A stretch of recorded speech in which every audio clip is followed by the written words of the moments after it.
પોરબંદરના માધવપુર ઘેડ ખાતે યોજાયેલા સુપ્રસિદ્ધ સાંસ્કૃતિક મેળામાં ભારતીય લોકકલાના વિવિધ રંગો જોવા મળ્યા હતા, જેમાં બોટાદ જિલ્લાના બરવાળા ગામથી આવેલા કલાકાર રાજેશભાઈ બારોટ પોતાના રાવણ હથ્થાના મધુર સુરથી મુલાકાતીઓને મંત્રમુગ્ધ કર્યા હતા. આ દરમિયાન રાજેશભાઈએ જણાવ્યું હતું કે રાવણ હથ્થો એ ભારતનું અત્યંત પ્રાચીન વાદ્ય છે, જે આધુનિક યુગમાં વિલુપ્ત થવાના આરે છે. જોકે સરકારના પ્રોત્સાહન અને વિવિધ સાંસ્કૃતિક કાર્યક્રમોને કારણે આ કલા આજે પણ જીવંત છે. તેમણે સરકાર દ્વારા કલાકારોને અપાતા પ્લેટફોર્મ અને સહાય અંગે ખુશી વ્યક્ત કરતા કહ્યું હતું કે વસંત ઉત્સવ અને માધવપુર મેળા જેવો કાર્યક્રમો કલાકારો માટે આશીર્વાદ સમાન છે.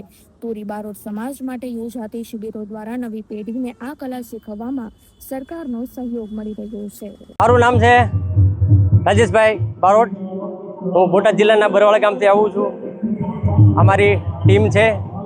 આ મારું વાદ્ય છે જેનું નામ છે રાવણ હથ્થો. બહુ જૂના જમાનાનું વાદ્ય છે.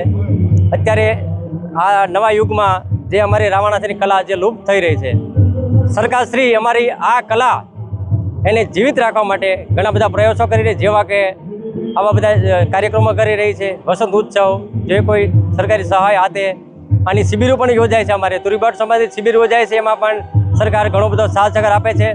તરણેતરના મેળામાં, માધવપુર મેળો, ઘણા બધા કાર્યક્રમમાં સરકારશ્રી આ અમારા રાવણ હથ્થા વાદ્યને જીવિત રાખવા માટે સરસ મજાનું આવું પ્લેટફોર્મ અમને આપી રહી છે. તો સરકારશ્રીનો પણ આપણે આભાર વ્યક્ત કરીએ.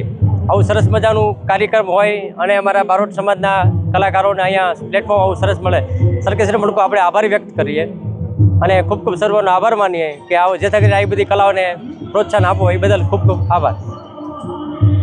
આપણા માનનીય શ્રી વડાપ્રધાન નરેન્દ્રભાઈ મોદી જે માધવપુરના મેળાને જ્યારે આસમાનની તરફ જ્યારે લઈ ગયા છે અને આવા કલાકારોને પ્રોત્સાહન આપ્યું પ્લેટફોર્મ, એ બદલ આપણા માનનીય નરેન્દ્રભાઈ મોદી વડાપ્રધાન એમનો હું દિલથી, હું અને મારી ટીમ તમામ પ્રેક્ષકો તરફથી ખૂબ ખૂબ આભાર વ્યક્ત કરું છું.